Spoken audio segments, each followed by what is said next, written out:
Brian Powell of I Run Far here with Jeff Browning for Run Rapid Run 100. How you doing, Jeff? Good. You've been running these things for a while now, but we haven't had a chance to catch up. How long have you been running ultras? This is 13th season, 13th year. Yep. What got you into a sport like this? I was a mountain biker before college and worked at a running shop and biking shop in college. Got into mountain biking. Did that mostly through my 20s, and my late 20s moved to Bend, and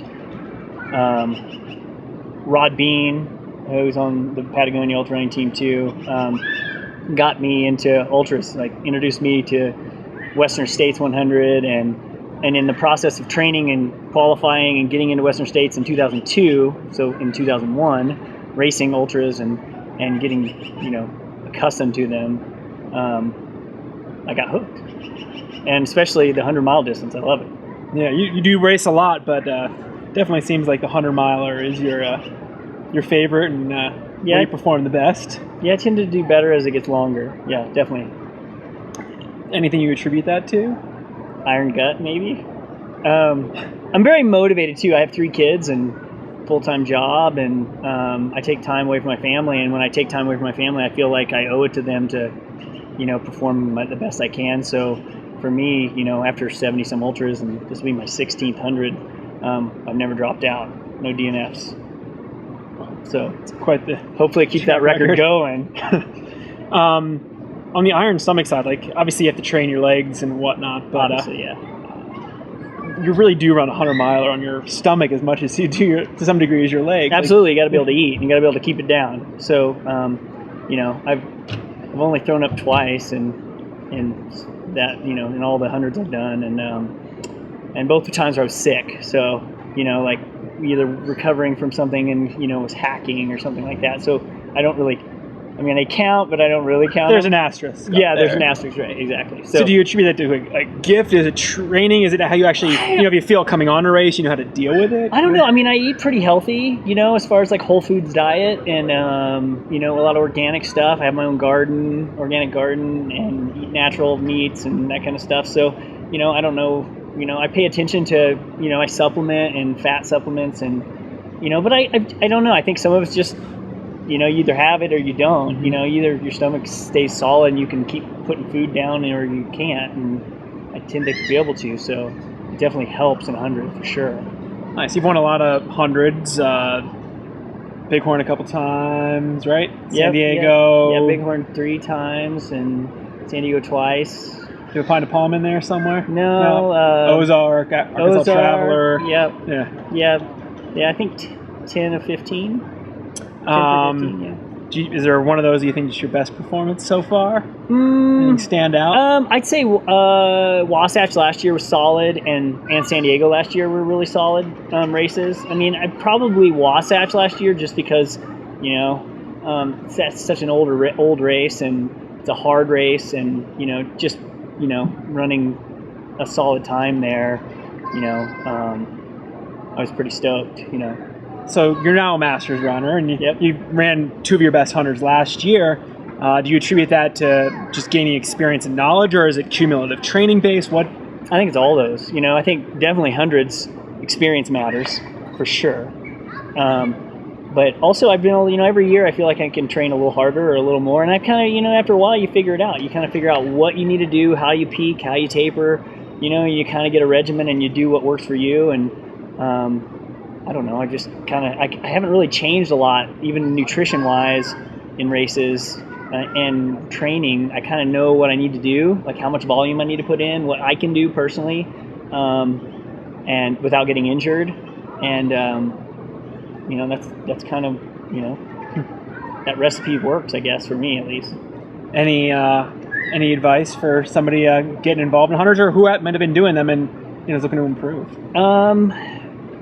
I think get your mental game ready. I mean, I think that's the second half is your mind. You got to use your mind, and you can't let yourself have bad thoughts. You're going to have really low spots, multiple low spots throughout a 100-miler, but I think you just have, one, saying I'm going to finish this thing. Unless it's life-threatening, I'm going to finish this thing.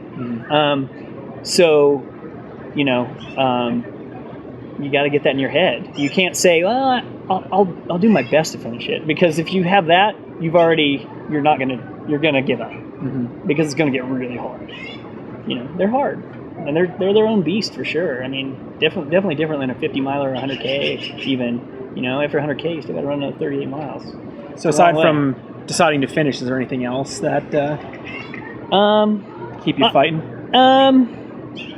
Take care of yourselves at the aid stations. You know, even if it takes extra time, you know, to get yourself straight. I think, you know, rushing through stuff and keep moving, you know, unless you're fighting time cutoffs or something, you know, you might not have a choice. But if you have a choice, you know, get everything you need before you get out of there. I mean, and when you're going into aid stations, do you prepare what you're going to do and what you need before you get into them? So you actually have a plan. It's not just spending time. It's and I have to say, I'm kind of a geek about races too. I study maps. You know, I go through and I have you know, splits on my wrist. You know, everything. I do everything just to keep myself motivated and keep myself mentally focused. So I think those kind of things help. You know, finding little things to keep you focused definitely help. You seem like you're very focused on a particular race. What have you learned, or what are the highlights on this race going into it? Well, I found for me, I can only peak for 200s a year. And those are kind of my focus. I'm taking time away from my family. So, you know, I got a 2-year-old at home, an 8 and 11-year-old. So taking away from them, my wife, and all the training that goes along with peaking for a race like that. You know, I use some races as training, 50 milers and 50Ks and stuff like that. So sometimes I'm running on tired legs. I don't know. Getting that volume in. I do a lot of stuff on the bike too. I mean, I came from a mountain biking background, so I have 6 bikes in my garage. So my wife would probably like me to get rid of some bikes, but you know, I definitely... Your size medium frame? Exactly. You need a bike? I'll sell you one.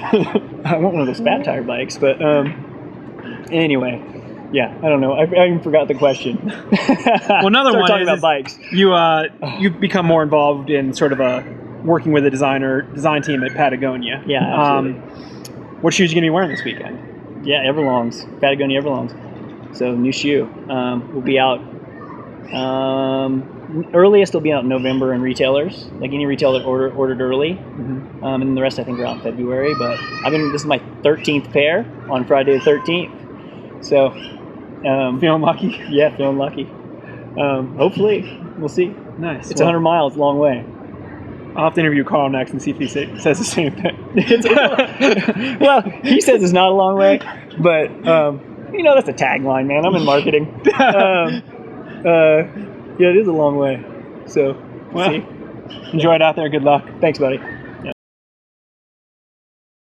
And, you're still in the hot seat. Bonus question. Yeah, bonus question. Favorite breakdancing move? Ooh. I'd say the windmill, but because I can't do it. That's why you picked it, because you can't do it, right? Right. I never learned that one. I had a breakdancing book when I was a kid. You know, I'm 42, so, you know, I was a kid. I was high school in the 80s, so breaking was cool back then. Oh, kick out some moves out in the course, all right? I will. I'll try. Thanks, man.